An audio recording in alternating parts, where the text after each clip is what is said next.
Hi everyone, it's Dawn from Rising Dawn Yoga Studio, and I am here with my dear friend and colleague, Ben Kimmel, and we're here to continue our talk about the holiday season and all the stressors that come with it. But it's the most wonderful time of the year, right? Sure. So so aside from working in a real world and having like this whole grown up thing called a job and these things called bills and then there's life and then there's family.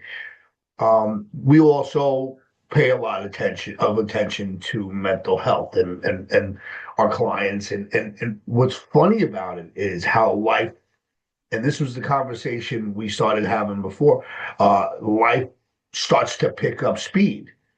Yeah. And so question for you. Just gonna throw this out at you. How's time been for you to like set up and get decorated and get ready? No. That's the No. best answer. No. That's yeah, okay. And I love that because that's actually something we didn't touch on before when Mhm. we talked about holiday stress, but there is that intense pressure, right? We all put on ourselves about we got to get the decorations up, Mhm. inside, outside, all of it. And I can speak to this because this past weekend was extremely challenging for me. I had a lot going on. Like since last week, I had two business meetings on top of meeting with my regular coaching clients and Mhm. teaching yoga classes and all of that good stuff. And my mom was like, we got to decorate. We got to put the tree up. Mhm. And it was like, I don't know when I'm going to do that. Okay, hang on. Let me look at, and I'm looking at my calendar. Like that's how life is. I'm looking at the Right. calendar, trying to figure out when I can decorate. And okay, it was like, yes, this is the one time I have this little window to do it. Mhm. And but one thing I kind of realized that I had to slow myself down and be present in the process of it. So it was something that was enjoyable. You know, my mom, she's 85 years old. For her, like, you know, she just wants to connect with me and decorate and kind of reminisce about, you know, holidays past and stuff. And here I was like, okay, we're going to go in, we're going to do this, get it over with. And then I can go back to But dinner. it, cause, well, so it's supposed, well, think about it. It's supposed to be fun, Yeah, exactly. but when it becomes a task, it loses the joy. It does. And And that's it. what I want to speak to is the fact that, you know, there is a choice there. There is a Mhm. choice to slow down. Like, yes, the calendar's crazy, all of that, but when you do find that little window, it was really good for me to fall back on my practice of just kind of grounding into my body, Mhm. you know, taking a few diaphragmatic breaths and really getting present and then enjoying the process, you know, Right. rather than letting it stress me out. But obviously, not everybody is going to come to the table with that kind of skill set. So, Right. of course, I would love to teach everybody that, but yeah, that you know, for a lot of people, that's probably the worst thing ever. Is like, oh, great, now I got to decorate. So here's an easy comparison. Although I've had more than one, people do this thing called getting married,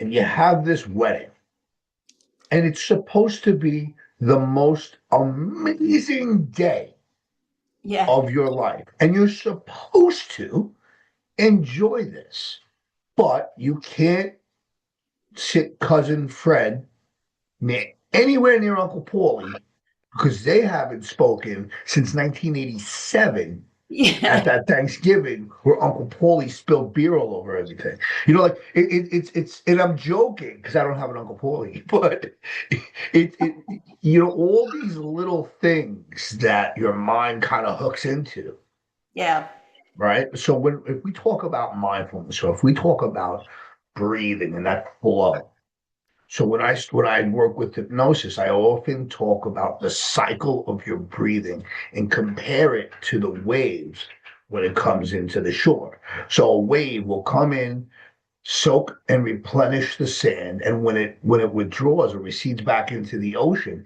it takes with it all the unwanted sediments. So now in the beginning of hypnosis, we start with that breathing in through the nose, out through the mouth, and you start to begin that cycle. And the whole idea is, how do you take in that fresh breath and remove all the unwanted sediments? And we have we have life going on. So that idea of, rather than picture your thoughts going through a tube. Now, if that tube starts like kind of clogging, those are your thoughts. Yeah. And imagine, so if we allow that thought to just continue rather than to grab it and hold on to it and start to squeeze it, people don't even realize how they start to connect rather than breathe and let that flow. And here's the greatest thing about this. And we talked about having these biases, and even the person who realized that we have these internal biases and these subconscious biases, even he realized, hey, I have to work on this. So the whole idea is, how do we, rather than grip onto all these unwanted, unattractive, or undesirable aspects, how do we let that go?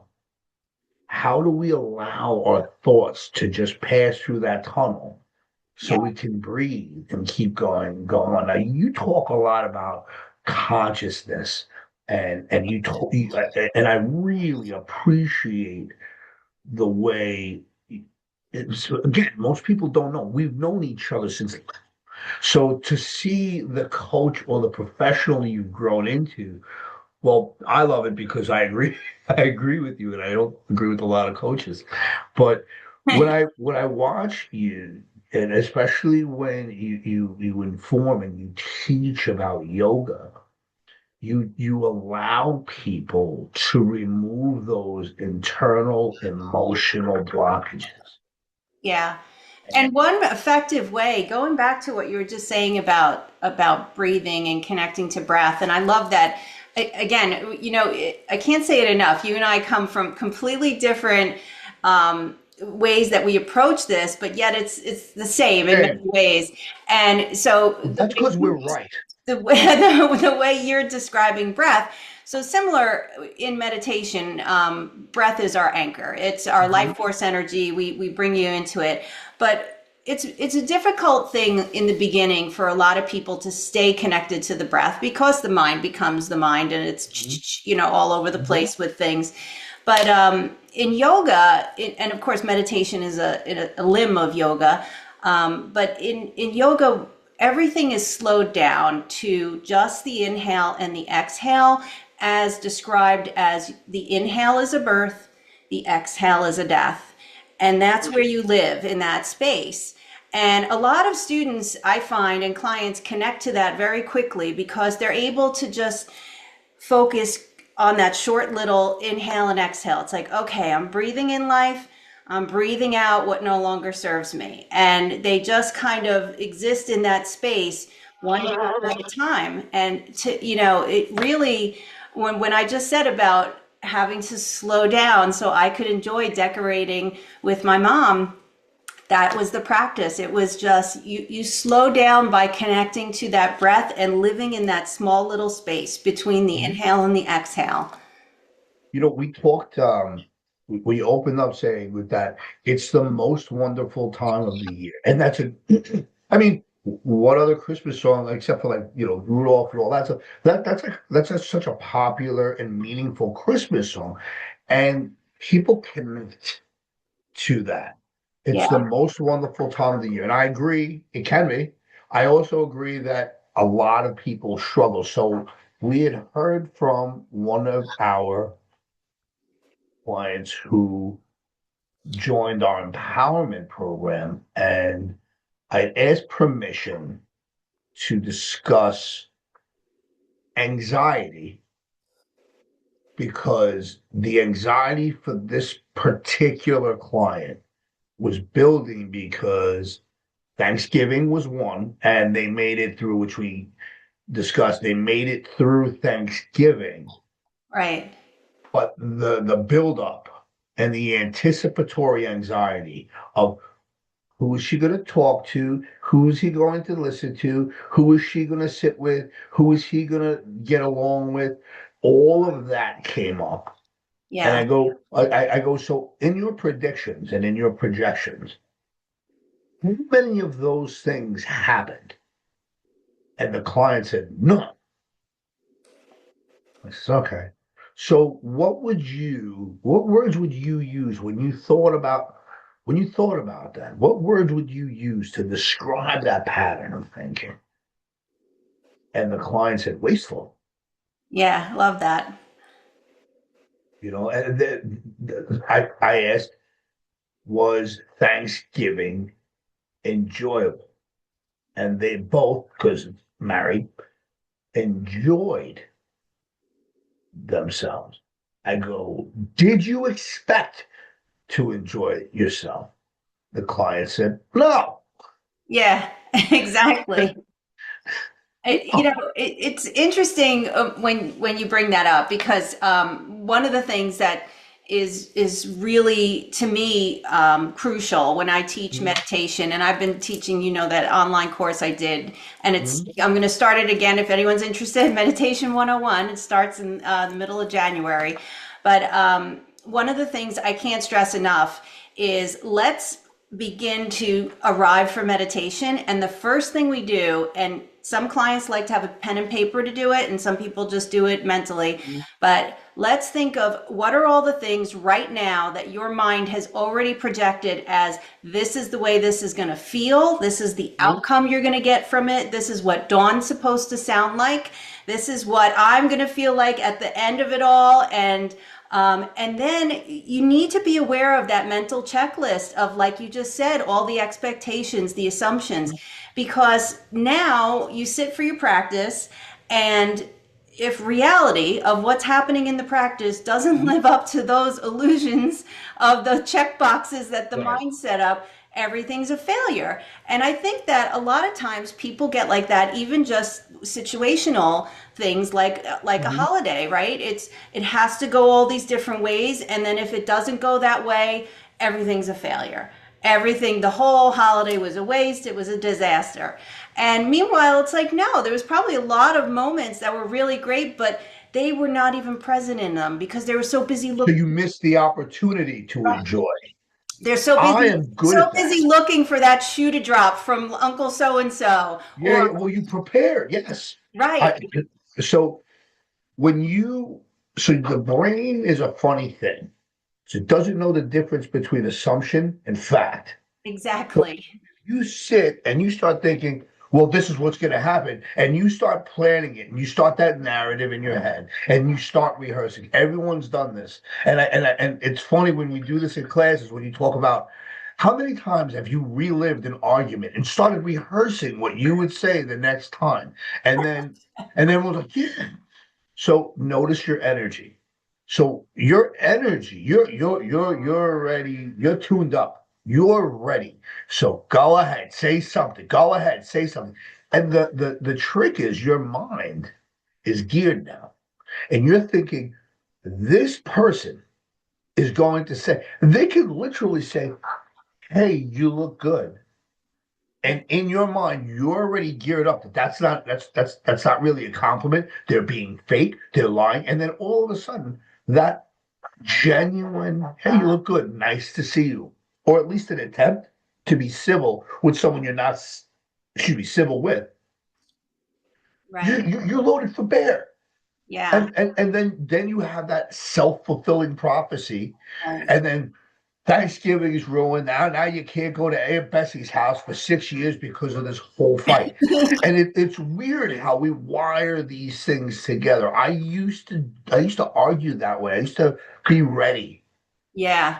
for this argument. Oh yeah, and guess what I'm gonna say? And then all of a sudden, I didn't have mindfulness back then, and I still work on it now because I still struggle. I was so geared up. My energy because my chemistry was wired. And when you relive a moment, your body goes through that chemistry. When you assume a moment, and if it's negative, Yeah. you're gonna take on that chemistry, and the event, whatever it is ruined. I've seen people argue at weddings. Yeah, I know And exactly. you ruined my wedding. You let it. You you know, and I had to learn, and I think one of the greatest lessons I learned from you and your practice is I had to learn to stop volunteering to be my own victim. Yeah, yeah, that's a big one. Yeah, right. So okay, it's the most wonderful time of the year. People aren't talking to their family, which was the conversation that was going on, and now think about the spirit of what Christmas is supposed to be. It's supposed to be the spirit of giving. It's a time for family. Yet, and again, this is part why I have, we can see it, keep going I with the love it. semicolon. I've been wearing these anti-suicide sweatshirts and t-shirts, and I usually do the text thread, but I'm not going to do that for a while. But it's this time of year is very, very difficult Yeah, for and I people. think So we should also point out that it just made me think of it because I remember when you showed the shirt last week when we were talking about it, and you were saying how it didn't matter if it was male, female, whatever gender, whatever cultural person was coming up, they were all equally just loving those phrases on the shirt. And I think it's important to remember that it's like Christmas is, I get it, Hallmark blows it up, right? The stores, they market it for what it is, but there's more going on than Christmas in the world. And there's people who are not celebrating, and they're still just like having a Monday like today, right? And have and no one and, to and it could celebrate be a with. pretty crappy one too. And they're like, I don't have I'm not celebrating anything. It's not my holiday. And I had a crappy day. My boss was a jerk to me. And people are having a rough time because then that there again, there's all that societal pressure that like, oh, you're supposed to be in a happy mood. And meanwhile, they're like, do you even know who I Yeah. am? Like, I'm sorry, I don't feel so happy. Like I just found out I'm not getting a bonus. Thank you. But yeah, you're good, right? Yeah. So there's a lot that goes on. So again, there's that shirt. One of the shirts I wear in a world where you could be anything, it says "Be kind." And yeah. most people kind of skip over that because we all have our own nonsense going on. But this time of year, so for example, there's some movies that I watch alone because I cry. I mean, so one is Boys Town with Spencer Tracy, and Uh-huh. the other is it's a Wonderful Life. Wonderful, yeah, it's a Wonderful Life. With Jimmy Wonderful Stewart. Life. Yes. So You want to hear something crazy? I've never seen that movie. okay, it's a sad one. It's a tearjerker. Oh, I know it is because my father would watch it every single year, and I'm like, yeah, that looks great. I really, I don't want to watch it. So it's funny. Yeah, it was like, well, if it makes you so sad, why do you watch it? I guess to me, it's like a relief valve.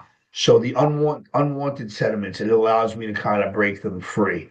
And sometimes there's that clog or that blockage, and it kind of, I used to have a friend who I used to do his radio show all the time, and he would call tears liquid prayers. He says, "There's nothing wrong with crying." This is a big, big man. He said, "Tears are liquid prayers because I have no problem with them." But sometimes it's good to let that out.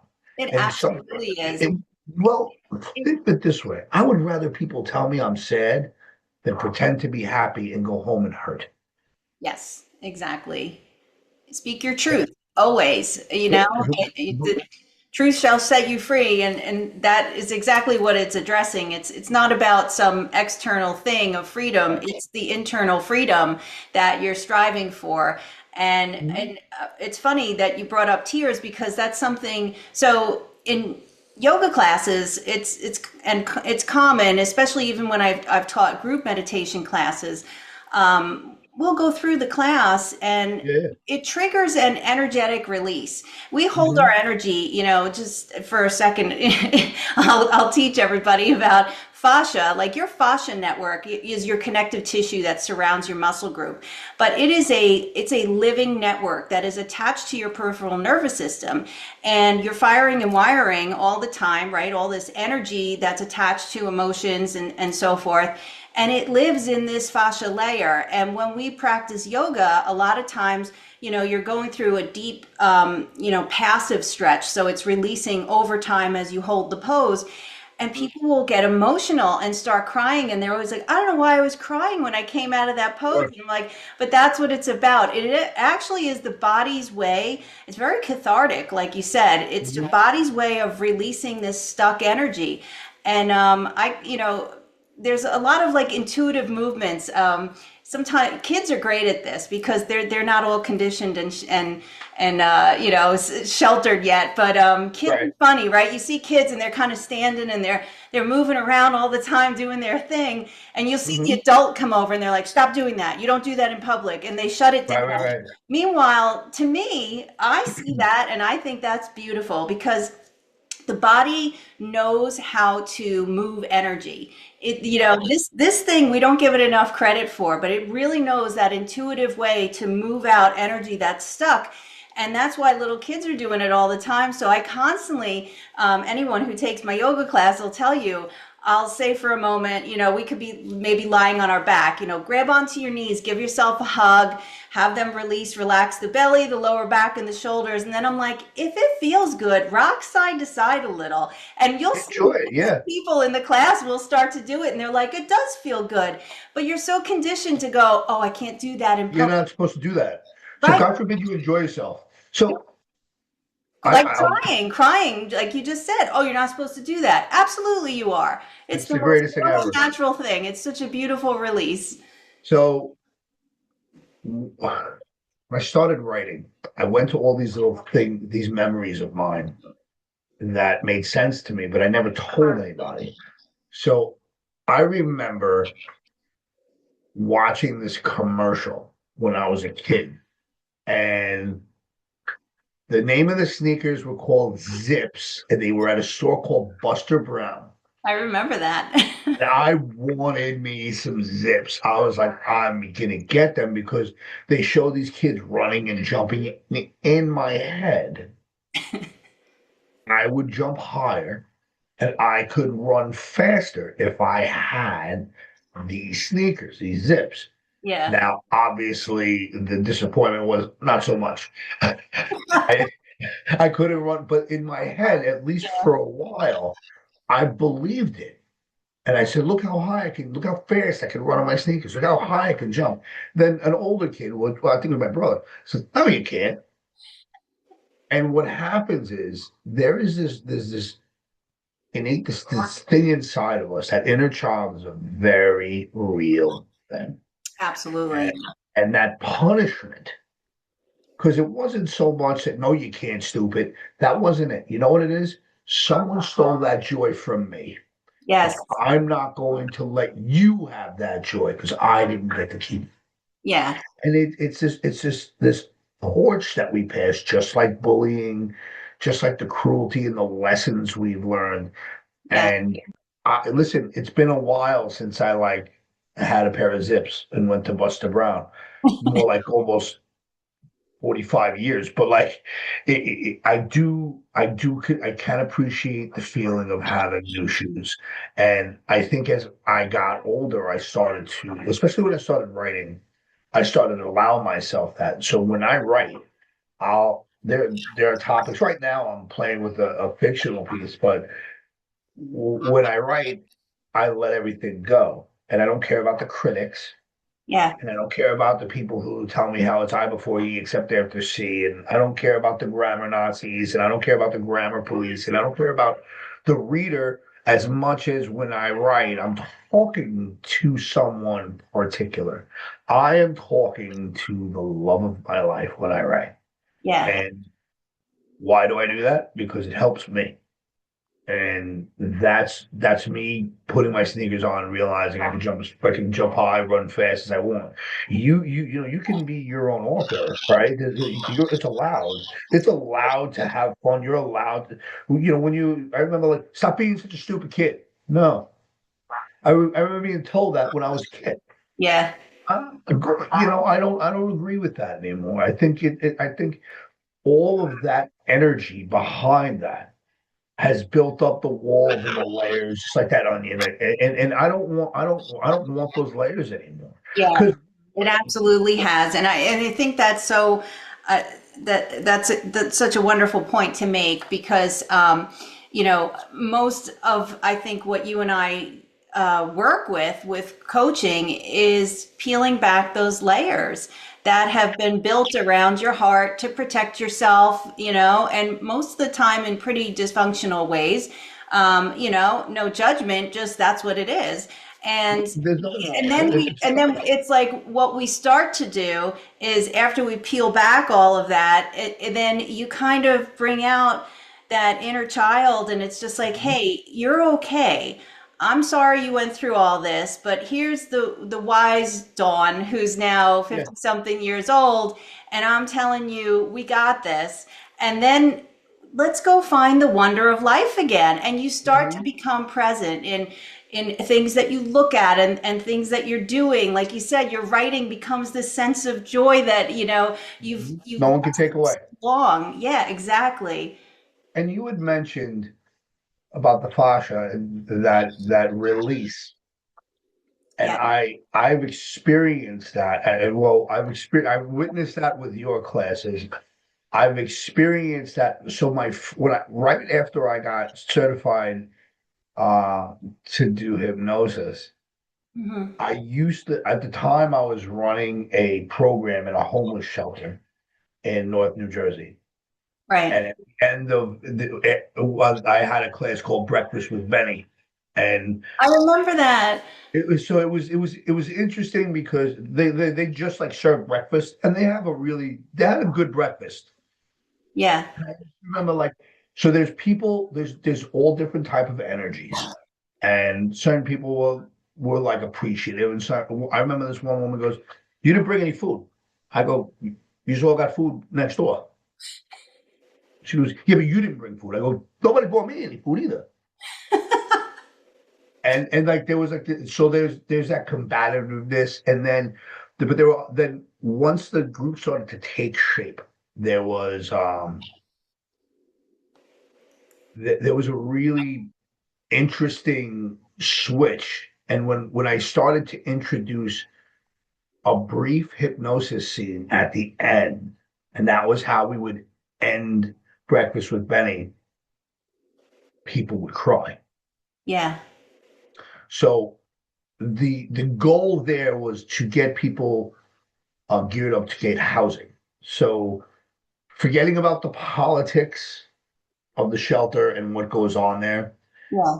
their job is to get them housing and effectively end homelessness. Right. Which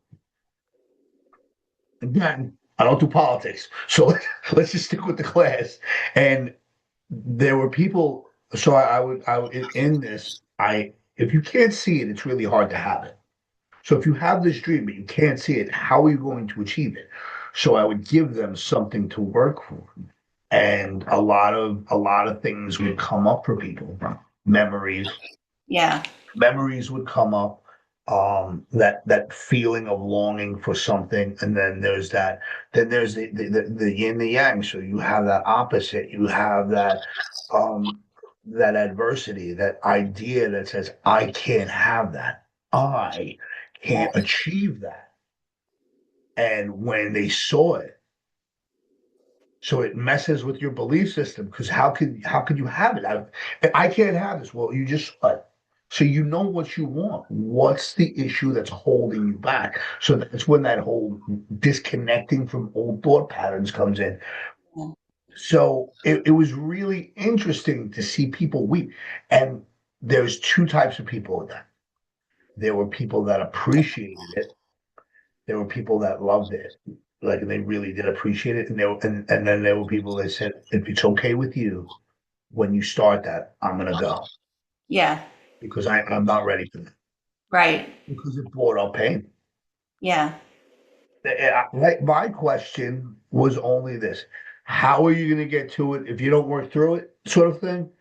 And the more listen, we're welcome to run. We're welcome to run the anticipation. We're welcome to run all the ideas. No one can stop you from thinking whatever you choose. Right. Where's the benefit? Yeah. Where's the benefit? Yep.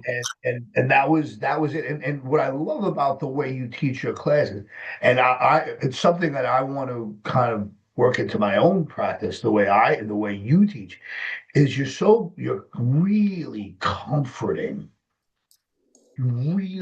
So I see how your clients respond, even to like with like the possums Yeah.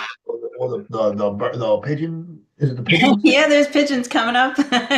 So, if you would have told me, not this version of me, but the need to be a tough guy, cool guy version of me, I'm not gonna hang out with a bunch of pigeons. Get out of here with that. But the inner child would be like, "Oh, that kind of sounds like fun." Yeah, and it's such a great way to get people, you know, I mean, one, it's supporting the animal rescues, bird rescue. We do puppy yoga, Humane Society, but it's just a fun way to get people engaged and start to come in and show them yoga is not this weird, scary thing. We're not doing handstands and standing on our head. In fact, most advanced yogis would tell you that the most the most challenging pose would be the one where it looks like you're just lying down on the floor on your back. It's called Shavasana. It is always the final resting pose in a class. That's probably the most challenging one because it's the time that you're actually just still in your thoughts and you're alone with yourself. And that's really what yoga is about is letting you see how noisy your mind is and then moving into a space where you can connect back to your body. And then as you connect to your body, you start to become aware of all the little things that fire and wire in the body and why it's important to be aware of those things because then you can start to control them, right? We talked about that. You control that physiological response, that chemical response when you start having a strong emotion. And yeah, I love grabbing, people and who normally wouldn't come into a yoga class and come to something like that. It's just so much fun. So why I was thinking about that and how you do that, and like I just mentioned how like the old me would be like, I'm not doing that. No way I'm gonna do anything like that. But the inner child version of me would be like, that sounds like fun. Yeah. So the reason why I bring that up is we do have a choice. We can enjoy life, right? So we're welcome to. So although I got to get down soon because I think about we were just talking about this and nobody really else would understand unless they were there. So we all went out to dinner, you, your mom, and myself. Yes. And mom, it was raining really hard from what I remember. It was like a And I remember monsoon out of nowhere. I remember having to get the car and come back. So it was raining really hard, and mom sits down, you sit down, and food is different to me. I've been called a food snob. I do not subscribe to that. I do know what I like. So whereas at one point in my life, I think I might have gotten frustrated.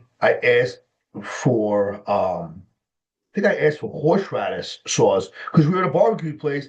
So I'm like, "Do you have horseradish sauce?" And and she looked at me. She goes, "No, but we have coleslaw." Yeah. And a lot of things went not as good, we'll say, with the dinner. And what did we, without me telling you, what did we call that dinner? I wish my mom was here. It was the best, worst. Wait, am I gonna the best, worst dinner ever? Yeah, it was everything was. We were like, "Oh, this is bad." So rather than be pissed off, Yeah. which could have been easy. I just, I just don't understand how you don't know what horseradish. And she's gone.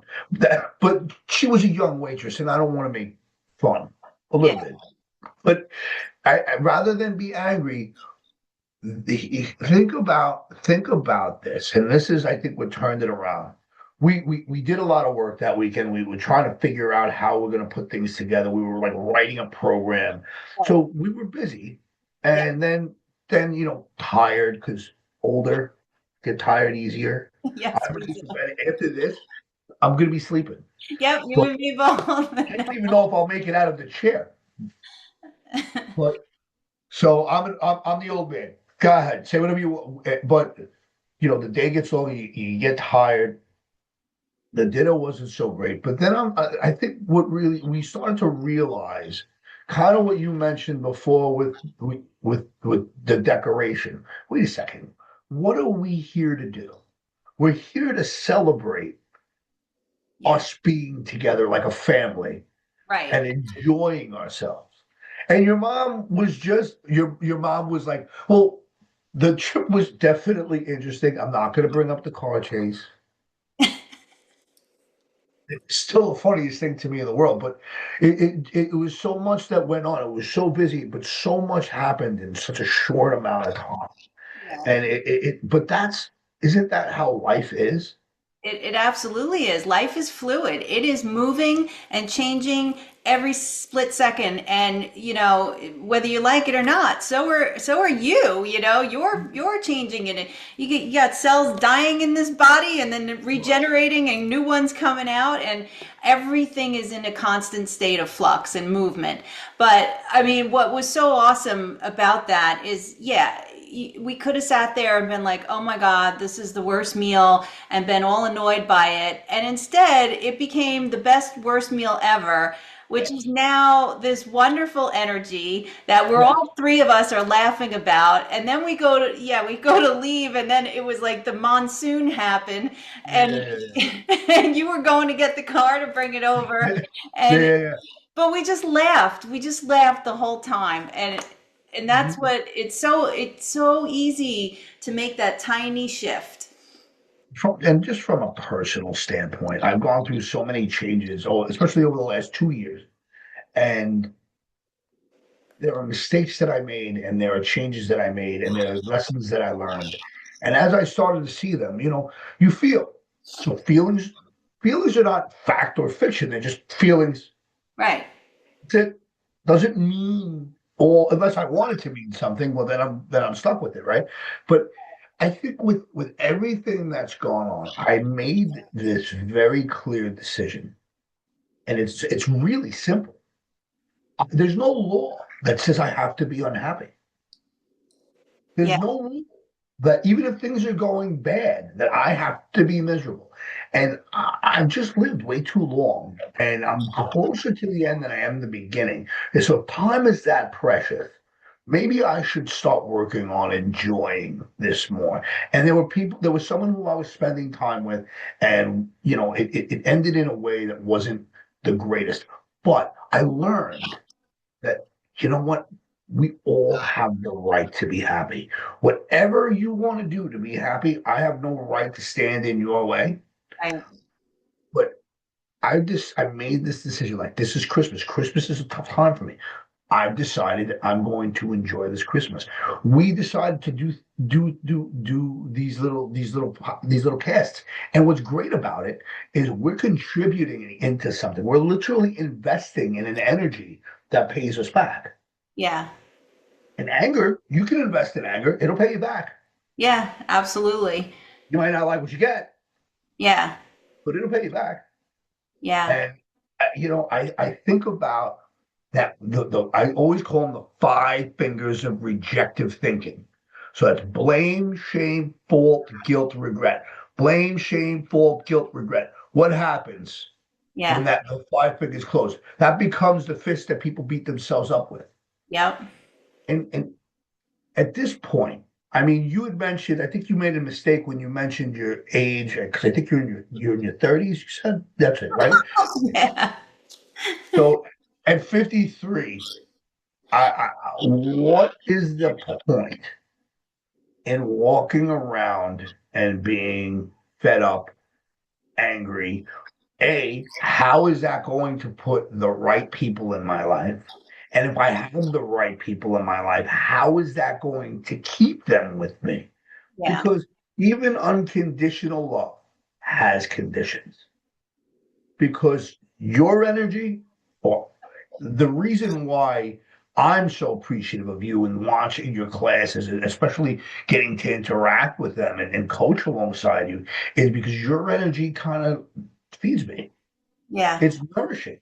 Yeah, and So there's that's what it is. It becomes this collective, and I think we saw that, right? Mhm. I mean, Sure, not saw it, but I think we felt it. We felt it. experienced it in that way with the group because in the beginning, everybody, is a little resistant and they hold back, and then Towards the end, everyone was like, "Oh, you and I just go in there and it's yeah, like you said, you just meet people where they're at because everything, including people, we're all changing it every second of the way. So you just meet people there. And just because they were a little resistant in the beginning, hey, they could have still been resistant at the end. Beautifully, a lot of them just moved out of it on their own. Some mhm, had to go through some of the exercises to be able to move themselves out of it. But yeah, it became this collective energy of just, wow, this mhm, feels really good. And it mhm." gets to the point where it's almost like you're sad to see people go because it's like, wow, we Yeah. just did this. We did this together. So I think one an honest feedback I got from someone was that, and you'd been privy to it, is so like I didn't believe in it. I did it because I was told to do it, and they joined, and I'm like, well, did you hate it? No. Yeah, So did you end up liking it? And it's that whole I am unwilling to let go. yeah. I'm unwilling to be vulnerable Yeah. because this is the only thing I've known to protect myself. Right. And Vulnerability is such a big one. I'm glad you touched on that because find that that's the biggest one for people is they learn, and especially they learn it at a very young age. And, it's unfortunate, but it could start in kindergarten, like just something silly that you did and you thought it was the greatest thing and somebody makes fun of you or the teacher says, no, I'm sorry, we didn't do it that way, we're supposed to do it this way, and it's really not that big a deal. And as your adult self going in there, you would be like, yeah, this is nothing. But to yeah, a small child who has a very underdeveloped brain, that's to them the most traumatic thing ever. And now you're operating from that space the rest of your mhm, life going, don't be vulnerable, because if you're vulnerable, people can hurt you. And now mhm. you're building up this wall. There come the layers, right? That you start to build up. So I mean, think about the word crush. You have a crush on someone. Where'd that word come from? Because you got crushed, you got hurt. Yeah. So and then I remember the first girl that I ever like really, I guess, really dated for more than like I guess in a little while, and I guess I thought maybe I'm like this must be my first love, and I got hurt. Yeah. Oh, oh my God, I couldn't listen to the radio because every sad song was it was just reminding me. I remember driving and hearing all this music. I'm like, I hated life, I hated her, I remember saying, I'm never Yeah. ever gonna be that weak again. I'm never going to allow that to happen to me. And did it? Yeah, sure, it happened to me again, but in just in different ways. So the whole thing is that child wants that love, Yeah. but that the adult mind, which is either formed or not formed properly, or just formed in whichever shape it is tricked and fooled by these traumas or these blocked or unresolved tensions and say, no, no, no, you're not allowed to do that. Yeah. I used to not laugh or smile that much around people because I was afraid to laugh or smile because I was afraid someone's like, "What are you laughing at, you idiot?" Like, oh, well, that's right, I'm not supposed to laugh. So I tried to be this tough guy, Yeah. and it was really weak. The toughest thing Yeah. anyone could do is be themselves. Yeah. That Absolutely. is the most valuable thing, and it took me decades, and I'm still working on that. Yeah. So and again, it goes back to the the Buster Brown zips. You know, you want this, Yeah. and you're told it was the same thing. This guy Fred, sixth grader. I was in second grade. My tooth fell out at the bus stop, and I got excited. I spit it out into my hand. I go, "Oh, the tooth fairy's gonna come!" And he's like, and he told me I'm a stupid kid. He goes, "Your mother's the tooth fairy." I go, "My mother's not the tooth fairy. The tooth fairy's the tooth fairy." He's like, "Don't tell your mother. Mother, put it under the pillow. See what happens tomorrow." Yeah. And I was defying. I was ready. I'm going to defy him. I rolled this little tooth around in my hand. He's going to see. I put it under the pillow. I woke up the next morning. I ran to reach real excitedly under the pillow. And you know what was there? My tooth. Oh? Yeah, because not money, because the tooth fairy puts the money. You're told you put the tooth under the bed. The tooth fairy comes. He says, "No, there's no tooth fairy. Your mother." She takes the tooth out, puts the dollar bill, and yay, your tooth fairy came. So there's that part of us that still want to believe in Santa, which obviously he's real. So Santa, the Easter Bunny, the Tooth Fairy, all of these fairy tales are these great, amazing things. And what I am learning to do now is I really want to reverse these lessons that I taught was taught, and I kind of want to start believing in that again. I don't need to be the toughest guy in the class. I don't need to be cool. I don't need to be the one that everyone pays attention to. I At this point, it makes the best sense for me to be happy Yeah. because I know what it's like to be unhappy for so long. Yeah. I've lived I've lived with medicated resistant depression my entire life. When they put me on medication, it made it so much worse. So how many times? And we've laughed because I remember watching when I was down there with you. I remember watching one of these commercials on TV come on about depression, and the commercial is literally like 3 seconds long. The disclaimer Yeah. It's is ridiculous. like the rest of the commercial. Like, holy, why even put it on? So I had the disclaimer. When I would take meds, it would just make it so much worse. I had to teach myself how to live. Yeah. And that is basically doing what you teach Yeah. about changing my energy. And the last 2 years have been such a challenge. That's why when we started talking about this, I think this was like heaven opening up to me and saying, you can let yourself out of your own hell. Yeah. And that's how I see this. Another thing it's important to point out is when you're running around and you're putting on all these personas and these masks, if you would say, to be these other people that you want to portray, you're not being your true self. And when you're not your true self, guess what? You're going to attract in whatever that persona is that you're playing. So now you got these people coming in, and then you have the audacity to sit there and complain, why am I not meeting the right people? Well, because you're not being you. If you were you, you would attract people like you who are awesome, but you're pretending to be something else. So and every once in a while at work, I'll get feedback, and they're like, "Well, people don't know it's really you." And I go, "Huh?" They said, "Well, you seem intimidating." I go, "Me?" Yes. I'm like, "I don't think so at all. I don't see that." They're like, and I heard this feedback from someone who I work with. They're like, "Well, because I don't know how I look. I think I look like me. I mean, I don't know who else I would look like, but I'm pretty sure I look like me. But I understand that I'm tattooed. I understand I have the accent. I Yeah. understand I have a sense of humor.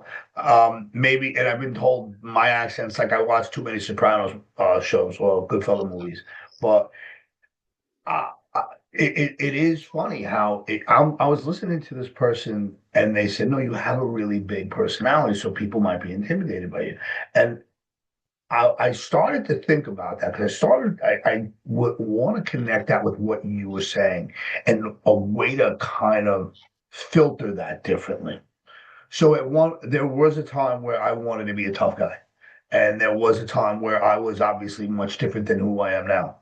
Yeah. Um, I don't ever want to be weak, but there are times when it's okay to be weak, right? You and I, especially in our group, we discussed real life things. And we allowed ourselves to show our vulnerability because if we can't, how is anyone in our class going to be? Yeah. But think about this.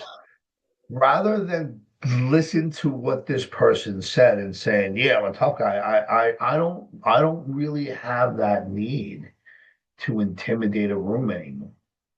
Listen, there are times where the fight or flight comes in. I am a loving man. I am protective of the people I love.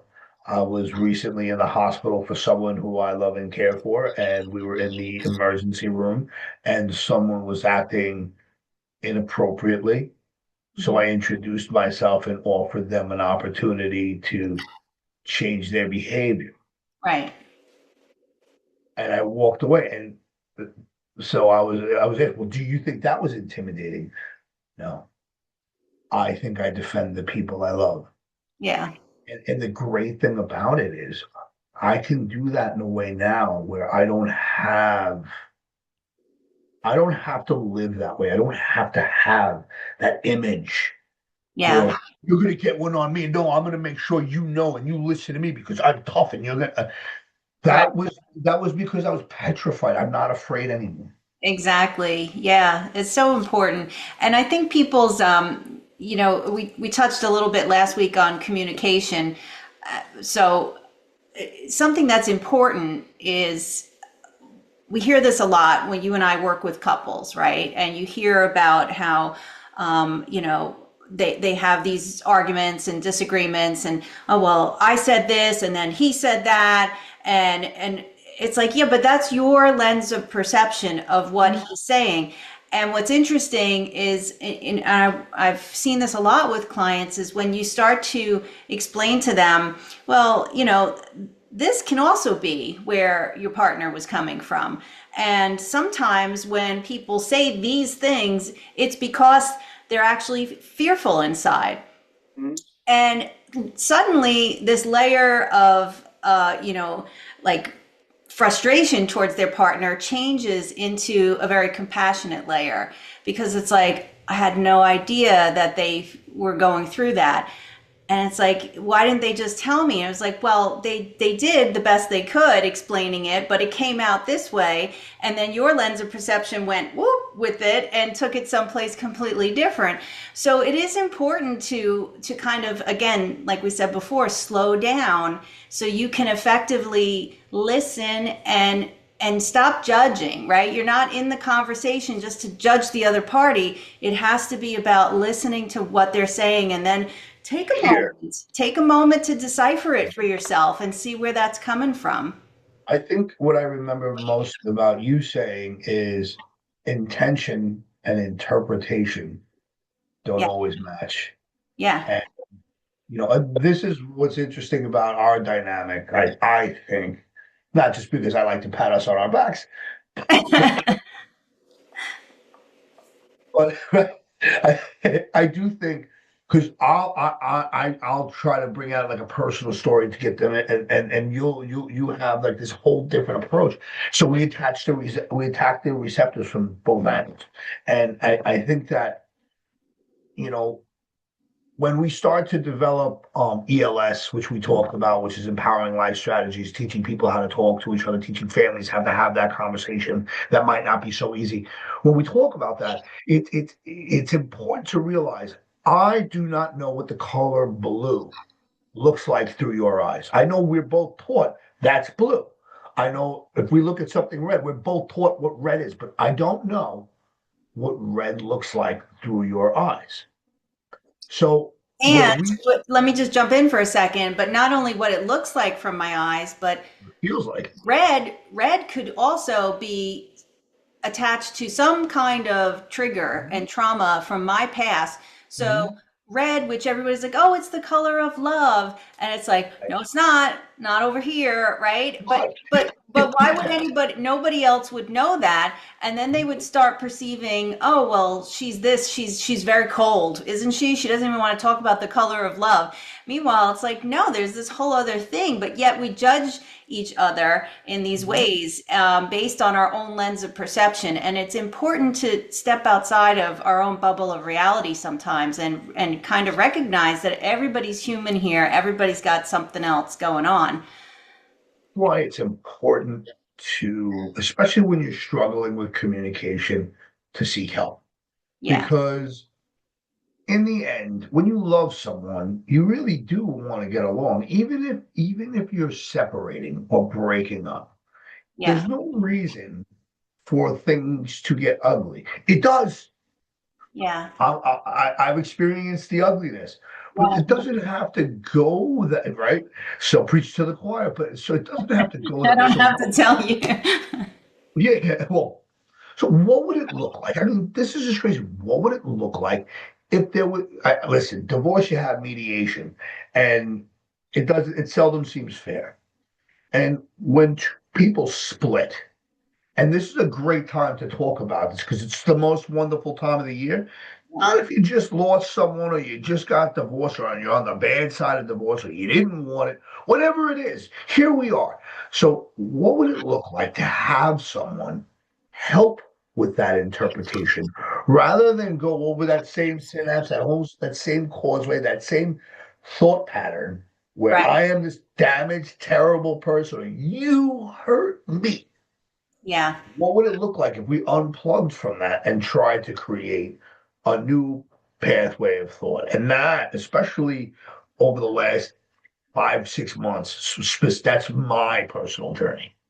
You Yeah. know, what we do, what we end up doing, which is very well, and we do this very well together, is when to bring something to your client, you have to bring something to the table.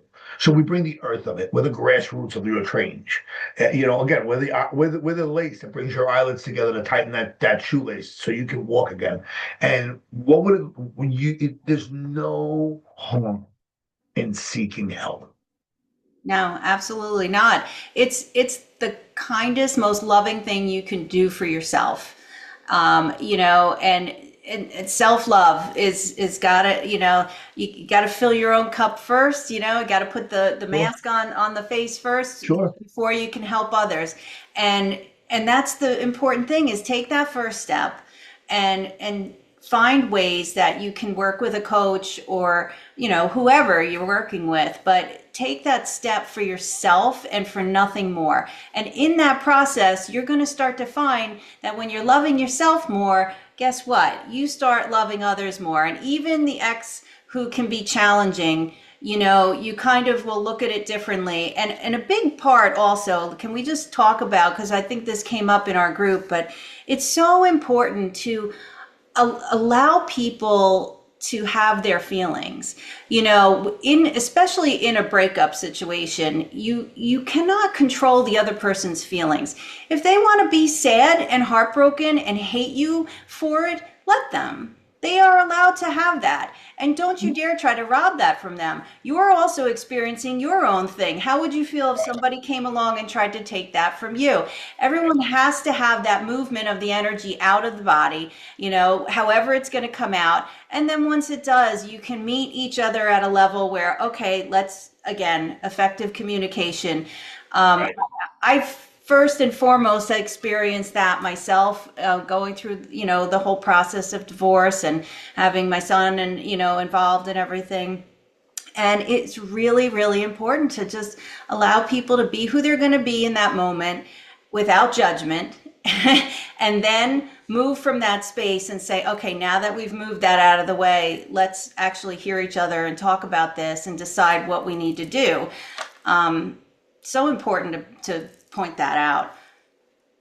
Another thing that came up, and it just really touches what you just mentioned, you know, also, we live in a world where, we're going to say goodbye to this meat suit or this blood bag called a body. And unfortunately, people do pass away and die. Yeah. And something that did come up more than once is someone's process of mourning.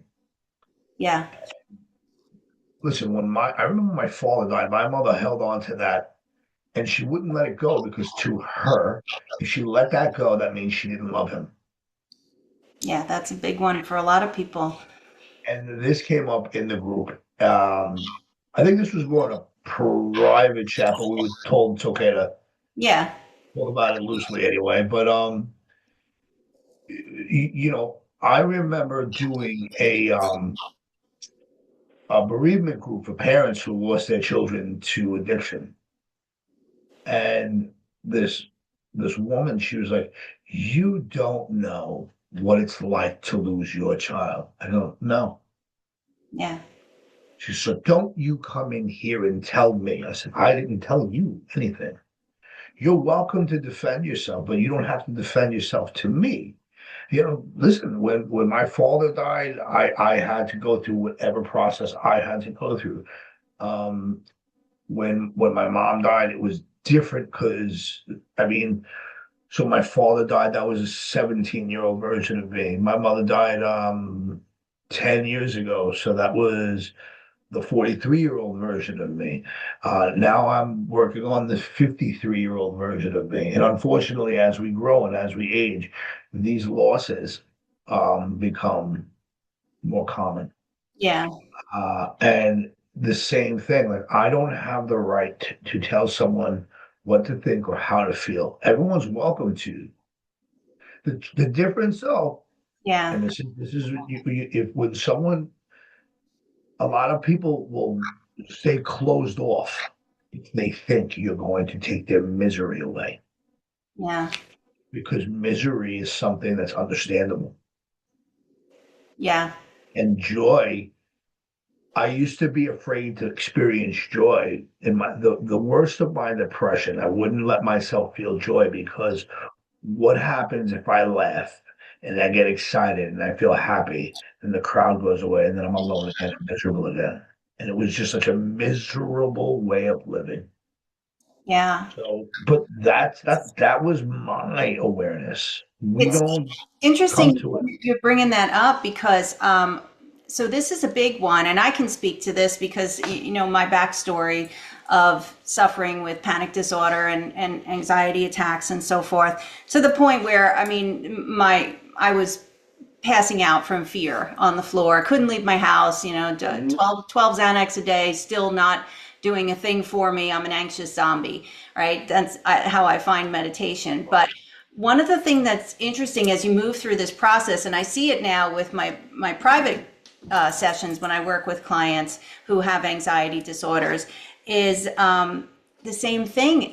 They don't want to let go of the anxiety because they've operated in that space for so long that it's like, no, this is all I know is how to survive with anxiety and I control things and I'm doing good and it's like, are you really? Are you sure? Because I'm sure you're not. That's why we're here. And when they finally let go of that anxiety and say, okay, I can be somebody without anxiety.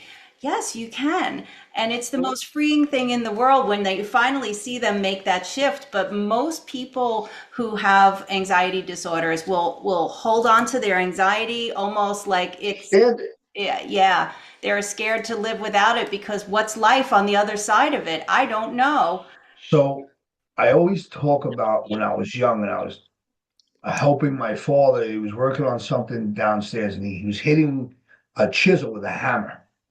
And he kept on going and he missed and he hit his hand. And I was angry at him because he just yelled at me. And he was hitting it and hitting it and hitting it. And then he hit his hand again. And his hand started bleeding. He hit it so hard. And he kept going. He kept going. And I remember watching him thinking, what are you doing? And I go, why didn't you stop? And he goes, because when you stop, that's when it starts to hurt. This is why I didn't want to get sober. It's why I didn't want to clean up. It's why I didn't want to change relationships in my life. It's why I was too afraid to walk away. It's because when you stop, that's when you feel it. Wow, that's very interesting. Yeah. And I was afraid to feel. I still deal with that because we again we go back to that programming that little kid heard. You're a stupid kid. There's no such thing as a tooth fairy. You can't jump high because you use sneakers. all of that, as silly as it sounds, is painfully real. Yeah.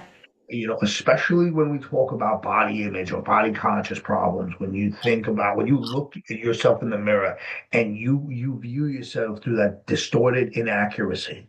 Yeah. So if you remember back in the day, everyone would go out, right? This was the most painful part because I never was happy about my body, and I was really thin when I was younger. And then when I got older, I was the opposite. But now I'm doing all right. But when I remember I would go in and I'd come home from work and I know I'm going out with my friends, and I would try on an outfit. And I looked myself in the mirror, and I was so excited to put on this outfit because I thought this was going to look good. Yeah. And I saw myself in the mirror, no good. Yeah.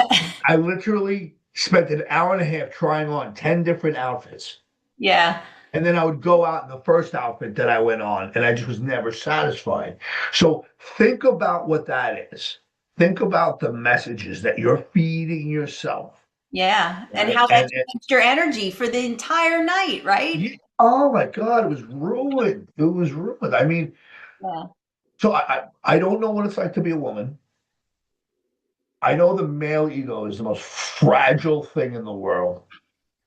Being this tough guy or having to be the guy, either you have to get all the girls, you have to have all the answers, you have to be the cool one, you have to, all of that. It was so draining Yeah. and wasteful because, so there's these people that, there's three kinds of people. There's that person who wants to be noticed.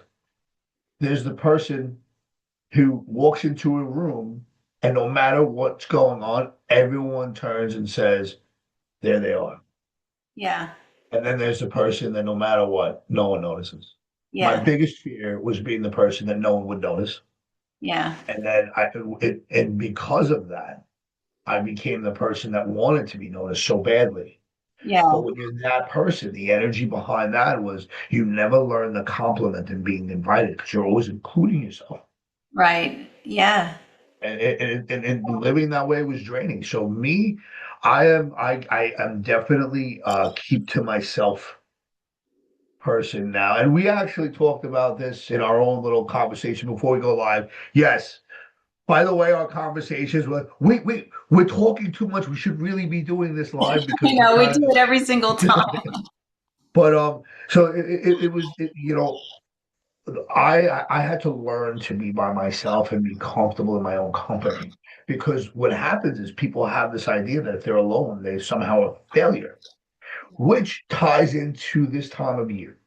Yeah.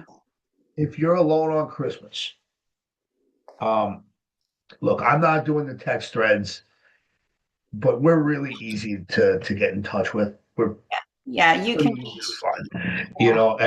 and I appreciated the feedback that we got from last week's little podcast, I guess if we call it, which we're eventually going to start doing. We keep threatening people with it, so we might as well. But what do you think? Where do you think we should take next week's? As we move closer to Christmas, as we move closer to New Year's, and yes, I'm sure we're going to have to talk about, my New Year's resolution that only lasts till January 3rd. Where, where do you think we should You take this forget you're next? talking to someone who teaches yoga classes. Yeah, I know. Believe me, I know. January, over here, and then by March. Boom. Where do you Well, think listen, we should I take mean, this? I would love for people to chime in and give some feedback again because yeah, it doesn't have to be about Thanksgiving. It doesn't have to be about Christmas. The new year, just the idea of the new year coming and you're supposed to have a new change and they're supposed to like why? Maybe you're very content. You don't need to change, but now you feel pressured that you have to change because New Year's is here.